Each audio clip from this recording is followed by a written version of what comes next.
Welcome in, book lovers. This is Chris Storm Books, and we are in conversation with everyone in the book world.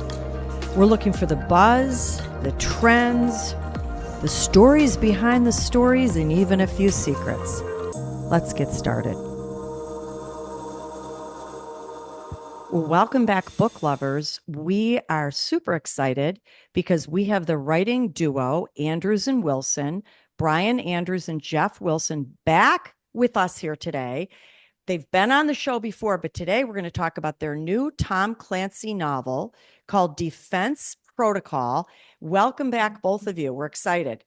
Always great to be here. Thanks for having us back. I guess we did okay last time because you invited us back. You were fantastic. We love your writing, especially the two of you put together, dynamic duo. In fact, let me tell our listeners, they are the New York Times, USA Today, Wall Street Journal, and #1 Amazon best-selling author team. Wow. Multiple covert ops and action adventure thriller series. We've loved them all. And let me just split you up and tell a little bit about each of you because you've got a very cool bio. Brian is a U.S. Navy veteran, Park Leadership Fellow, former submarine officer with a psychology degree from Vanderbilt and a master's from Cornell. He is a principal contributor at Career Authors, which is a site dedicated to advancing the careers of aspiring and published writers. Thank you for doing that. It's a great give back.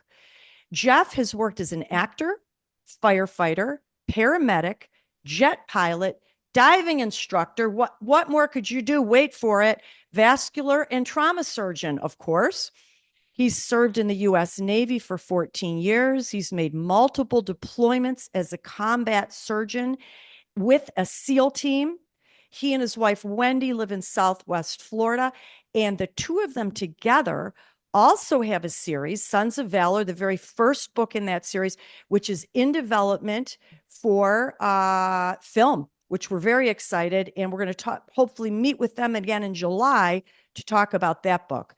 So you've got a lot going on. Thank you in the busyness of it for stopping by to meet with us. We can't wait to dive down deep. We would put everything on pause to talk to you guys. Don't you worry. Anytime. Awesome. Absolutely. Okay. Anytime. Yeah, you missed something in my bio. I also baled hay one summer at a farm. He also works in every single one of those Halloween pop-up stores too, just so you know. Well, you have humble beginnings somewhere, but we're going to hold you to that now. It's recorded. You're coming back. Oh, that's awesome. Well, as Chris mentioned, we're here to talk about your newest release, Defense Protocol. We loved this book. It kept us on the edge of our seat. And I want to tell our listeners a little bit about what's going on. And I promise not to give away any spoilers. I know that is super tough. And if you want to add anything, by all means, do so. Now, in this story, we are thrust right into the middle of the tension between Taiwan, an independent nation to all of us, and China, who regards Taiwan as its province. Now, for years, we know, of course, just from our knowledge of history and politics and today's news, that this is something that China has designs on Taiwan. They have put economic pressure, political pressure. But in their story, the new fictional president of China wants to do something a little different, a little more aggressive. Now, there's one person who can potentially stop the new president of China. He goes by Li, President Li. And this one person is the Minister of Defense. Now, he makes contact with the CIA, and this is a dangerous position to be in. I couldn't figure out how you were going to potentially extricate this person from China. But as the story unfolds, we see where this elite team is put together. They need to protect those secrets. They need to protect this defense minister. But now everybody's lives are on the line. And because of the United States Defense Protocol for dealing with China, for dealing with situations along these lines, everything is on the line, even mutual destruction. Now, in this story, of course, we have our president, Ryan, and we also follow the story of his daughter. And she is a lieutenant commander, Katie Ryan, and her star is rising. We're going to talk about that in just a little bit. but we also see where she is at the tip of the spear, right in the zone of danger. Now we've got some hard decisions to make. Did you want to add anything to that backdrop? Oh Pretty no, good. that was perfect. You should work for Putnam and write the dust jacket. No She problem. she would love to. People tell her that all the time. Now, all our listeners are tired of me saying this, but they tell her to go on book tour. And I said, can I come? I'll just carry your briefcase. Do anything. So let me tell for our listeners, this is real world stuff. It's actually quite timely, this story. You showed the reader that war is no longer simply fought on land and sea and air. We are globally political and we are globally economic. In fact, right now, Jack Ryan and everyone in this real world is saying that a failed Chinese economy would affect us globally. So would a failed US economy, let me add. And I had to ask you, why did you choose for a possibility of World War III that the site would be Taiwan, because very current, and also why the US versus China? Well, I mean, all of our stuff, the Tier 1 series, Sons of Valor series that you referenced, and now we're bringing it to the Clancy series, we try to incorporate real world geopolitics as much as we can. Not just because it's interesting to the reader, but from an immature standpoint, it's more interesting for us. So we're avid readers and students of both history and current events as they regard, national defense policy and stuff like that. So it's very natural for us to gravitate towards those real life what if situation type questions that we used to war game out in our previous careers. And so this one was a pretty easy one for us to latch onto, because I think it's most people would agree, if it's not the number one, it's definitely one of the top one or two next real world global threats. And how committed is the United States to Taiwan? How committed are we to the extent that it will affect the United States directly? There's reasons why we want to maintain our relationship with Taiwan for sure. We want to lessen our dependence on other sources of electronics and microprocessors, and but there's also disadvantages of being at war, both economically and for other reasons, defense reasons, with China. So it's something I think that everyone's grappling with. They are the boogeyman right now that we're most focused on. So it's very easy to take a character like Jack Ryan and put him in the office. You want Jack Ryan to be president when this really happens, right? Somebody that is driven by the needs of others. He's team and mission before self. He's about the greater good. And he is kind of that Boy Scout, things are right or they're wrong, and I'm not going to do the wrong thing. And then Katie, of course, I'll let Brian talk about Katie, but she's one of our favorite characters I think that we've ever developed.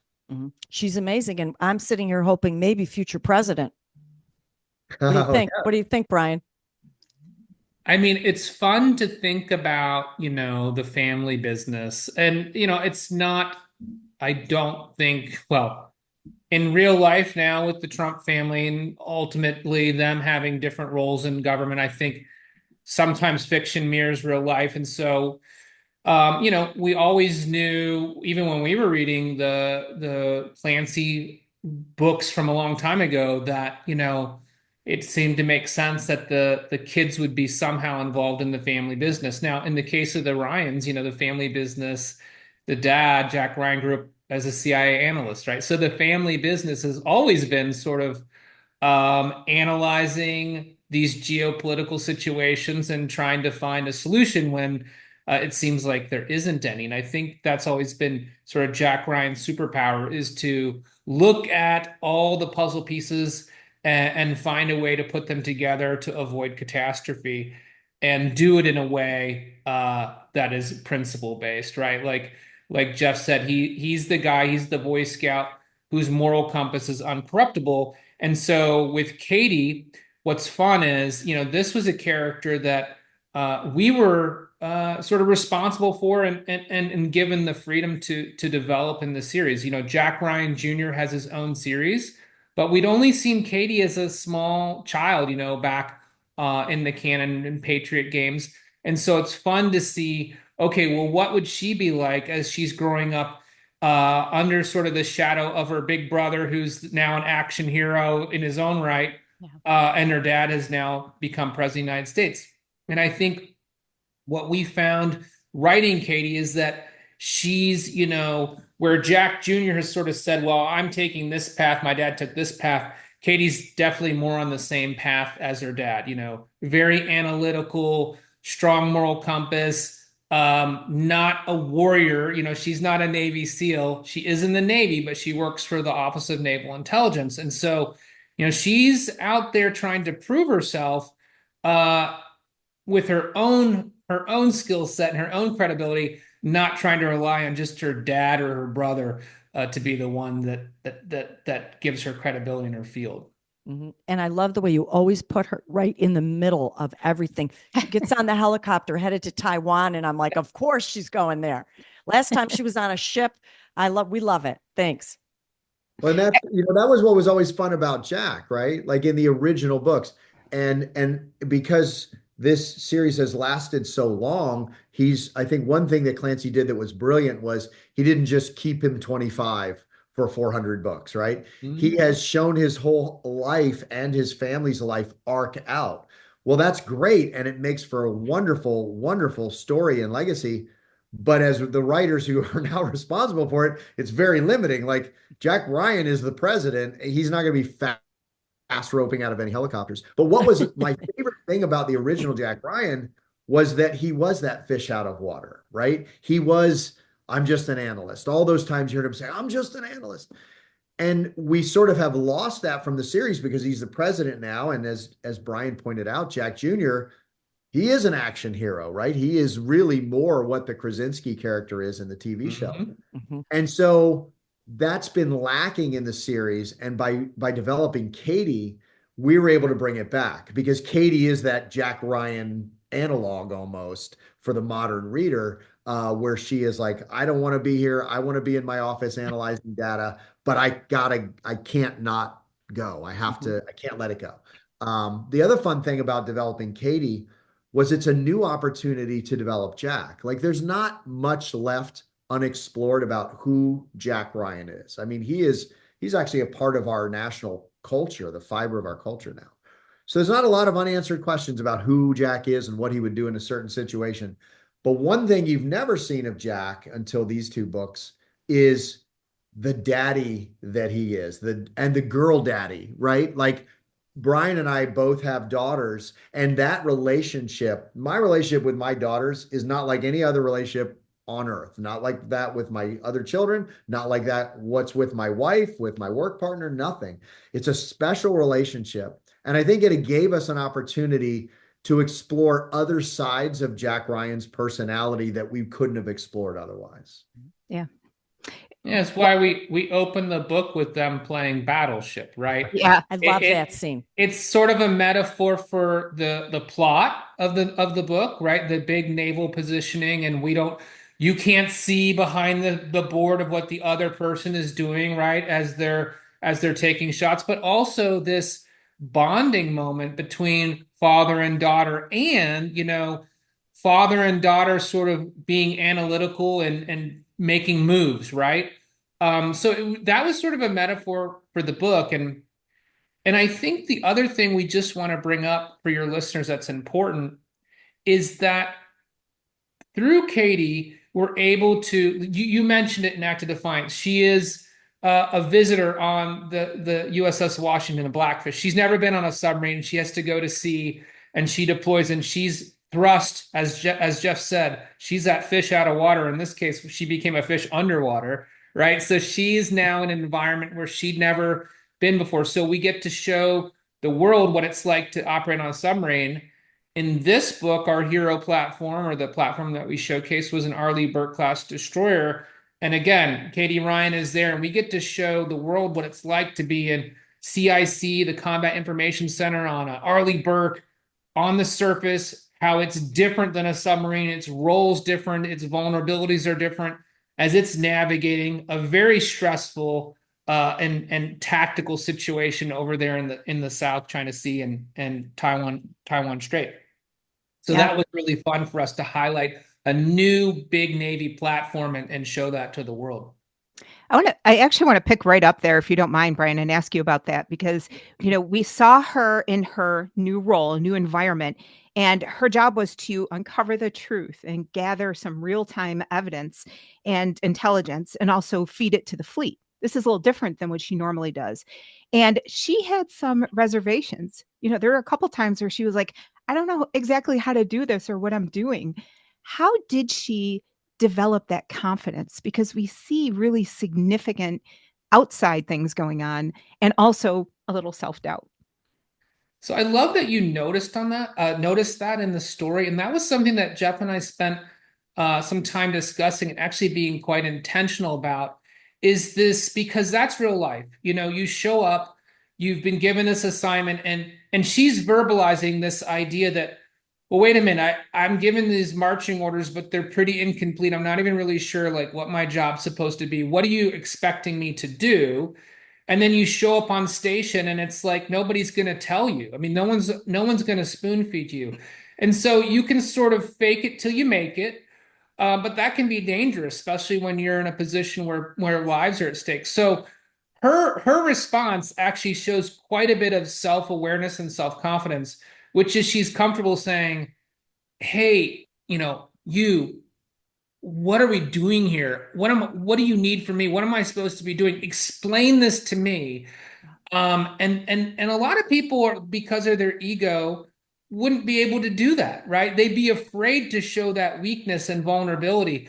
And we kind of turned it on its head with Katie because she's not afraid to say what she does know and what she doesn't know, so that she actually has the information to make an informed decision. Yeah. And I think too, with people in that generation, we see a little bit more of that frankness. That was something that had I gone into that situation, I wouldn't have been maybe comfortable saying, I'm not sure what I'm doing here. But I notice with, for example, my students and younger people, my kids who are adults, they have that very frank, upfront, look, here's how it is, you know, deal with it. And I loved that attitude that she had. She just has a great attitude throughout. Beautifully done.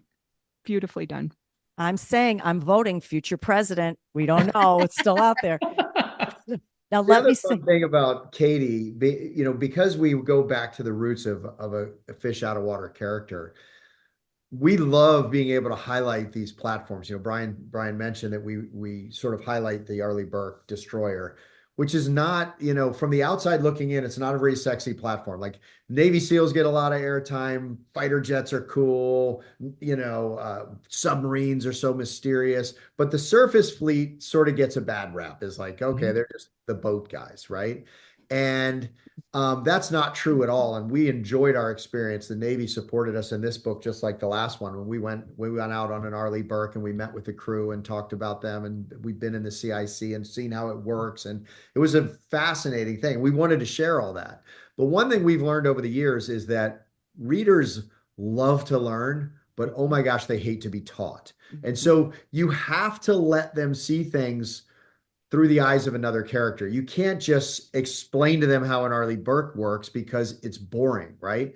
But if you have a character like Katie who's trying to figure it out, they'll go on her journey and they will love and cherish what they learn on it because they don't feel like you're teaching them. And so having that Katie character affords us that opportunity. We took advantage of it when we got to share what we know about, or at least the unclassed stuff about the Blackfish. And now we could do it again with the Arleigh Burke platform and some of the SEAL characters that are in here. So that was really a fun opportunity for us. Mm-hmm. Yeah, we loved it. We went along with her and I learned so much. And I guess that's the reader thinking that they're slyly learning something Yeah, without intentionally being told to learn it, like a textbook. And that's right. good stuff. I also love this character. I think I'm going to pronounce it right. Chule, Mm-hmm. Autumn Thunder, the Yeah. spider. Is that how you Yeah. pronounce it? She Yeah. was, for our listeners, she was a support asset aiding the CIA. She wasn't CIA, she was a support asset, which I thought was pretty cool. She was in China for 15 years. She began training at age 6 as an expert in Kung Fu, but she was also trained in education, math, science, history. Her father said this, which really made me think: with your mind and body aligned, you will accomplish great things.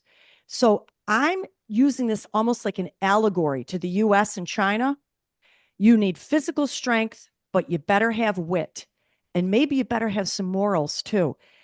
We witnessed these defensive tactics that you showed us and offensive from the US and China. And I had to ask you, I started wondering, was Chu Lei an example of like a perfect military? I don't know that I can say that we consciously thought of it that way, but definitely her sort of her moral structure is what we would wish for our military to be. There's no question that we were trying to flesh that out because she is Chinese, right? She's a Chinese citizen, and she does not view herself as a traitor. She does not view herself as someone who is betraying her people. She's aware that she's betraying her government, but she is much like Jack Ryan. She's going to do the right thing for the right reasons, even if it is difficult and she has to make those hard choices. So I do think she is what we want from a military leader or from a national leader, that they can look at the global good, the greater good, not be tied to their ego or to alliances that maybe don't mean much in the big picture. So that was one of my favorite things about her. And we did that intentionally. When we made her a managed asset, rather than making her someone who was a spy inserted into China, we made her a person who loves her culture, who is deeply involved in her own culture and history, but she is someone who wants what's best for her culture, not what the government is saying must be my culture now. And I think that makes her a very courageous character because that is difficult. That is insanely difficult. And we did something similar at a different level with, our defense minister who is trying to escape. He is a dedicated Chinese person. He is serving in the government on purpose out of a love for his country, but he sees a decision that could be catastrophic for his country, and he's willing to sacrifice everything, including his reputation, to prevent it from happening. And so those characters, it's so fun for me that you keyed into some of those little subtleties that make the story rich, and I think people enjoy, but they don't always fully embrace or think about. Those characters were very intentionally written that way because it's not all black and white. It's not always Nazi Germany versus the free world. Sometimes there are difficult decisions for good people on both sides that have to be made, and we really wanted to show that. That's a good point. And the other thing we talk about a lot with writing is that, with the iceberg metaphor is used a lot. It's like, the author does all this research, but most of it's underwater. You never see it. What we're showing you on the page is just sort of the tip of the iceberg. But with this character, we didn't want her to be trope, but we also wanted her to like sort of represent, some of the cultural elements that we saw, in China. It's a patriarchal society, and women don't have the power or haven't made the progress as equals as they have in the United States. But at the same time, it's interesting. I mean, one of the largest mythological folk heroes is Ha Mulan, or Fa Mulan, which is in the Disney, they changed the name. But Mulan is this warrior princess who, rises to the occasion. And what's interesting is, in China, she's recognized as this great mythological, heroine, but try to find a real world example, right, in government or in the military that is an analog for her, and you're going to have a lot of difficulty finding it. And so we were like, let's imagine this character whose father, back when she's a little girl, decides I'm going to build her up to be, potentially the next hero of China. And like Jeff said, what's interesting is, real life, the corruption, the political structure, all these things that are so intractable, kind of stopped her ascension. And so what did she do? Did she give up? No, she kept her moral principles, but then she became, instead of this larger than life hero, she became the spider, right? And so she's a hero, but it's all at night. It's all undercover. It's her network. It's all the things that she's done that have allowed her to become larger than life, but in the shadows. And the fact that it's so dangerous for the So dangerous. defector and for her. And I want to tell our listeners, because this was some scary stuff. She said at one point, if they find me, they'll pull out my fingernails, they'll hang me upside down and by my feet and pour caspicin and vinegar in my nose. They'll fill my sinuses until my skull is on fire from the outside. They'll douse my body in frigid water and electrocute me till my muscles contract and my ligaments pop and my tendons rupture. Then they'll break my bones and knock my teeth out. And I'm like, oh my, I mean, knowing that this is probably in her, this book, true, yet she stays steadfast throughout the whole thing is just amazing. It's admirable. You created an admirable character, and also the man who defected. Amazing. Thank you. I want to ask you another question about Lei. She learns from her CIA handler that the government, the Chinese government, is using artificial intelligence, all kinds of pattern recognition, movement tracking to monitor people. And if a flag is tripped, then a human team might analyze that data and then take whatever action they deem necessary. And so I wanted to ask you a little bit about this because it seems like information is the new currency. Yeah, 100%. Information is power, and information has always been power, but our ability to acquire and also sort information is beyond anything anyone could have imagined, 50 years ago. And so, the cyber component of warfare truly is the emerging frontier of modern warfare. You could have the best Navy SEALs and fighter jets and ships and rockets, but if you are not augmenting your information gathering and sorting it using the benefits of artificial intelligence, which is another whole conversation, of course, the pros and cons of artificial intelligence. But one of the pluses of artificial intelligence is that it's not artificial intelligence like a machine making decisions, but the ability for a human being to sort through the millions of bits of data that can come to us now is impossible. But with artificial intelligence, the cyber warrior can now condense that into digestible pieces that can flesh out things that would have been missed otherwise. And so we really have been exploring that not just in this series, but in the Sons of Valor series, in the Tier 1 series. We have a book out that's all about artificial intelligence that shows the good, the bad, and the ugly, called The Sandbox. But it's something we're very fascinated with because you're absolutely right. The future, and the future is now, starting today, you cannot expect to have any type of conflict with a peer nation that does not involve both cyber and artificial intelligence if you want to be victorious.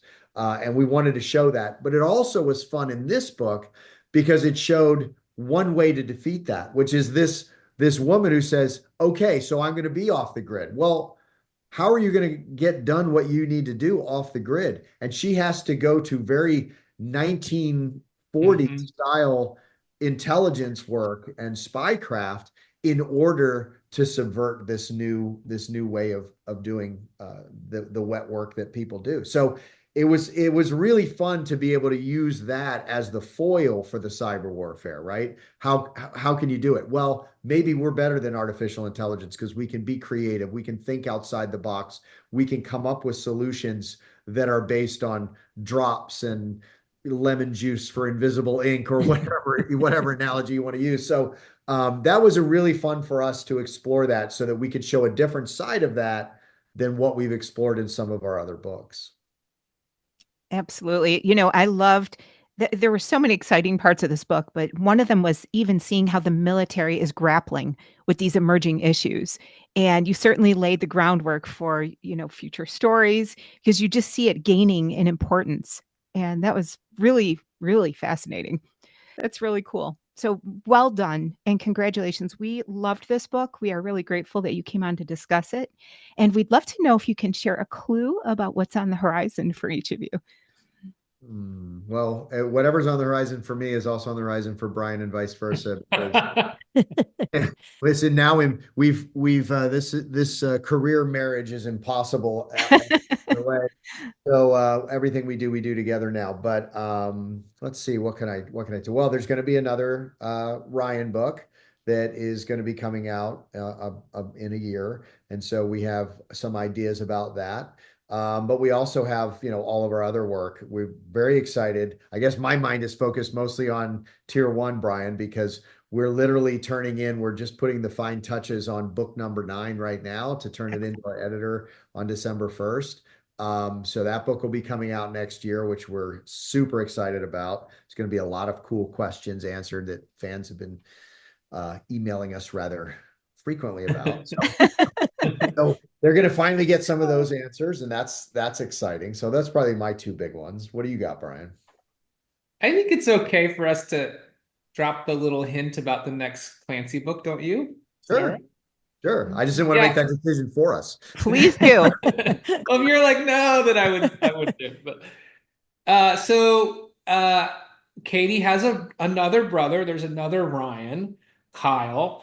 And so in the next Clancy book, we're gonna get to see what Kyle's up to. So we're really excited. We think the readers will be really excited about that. So yeah, that's the little teaser.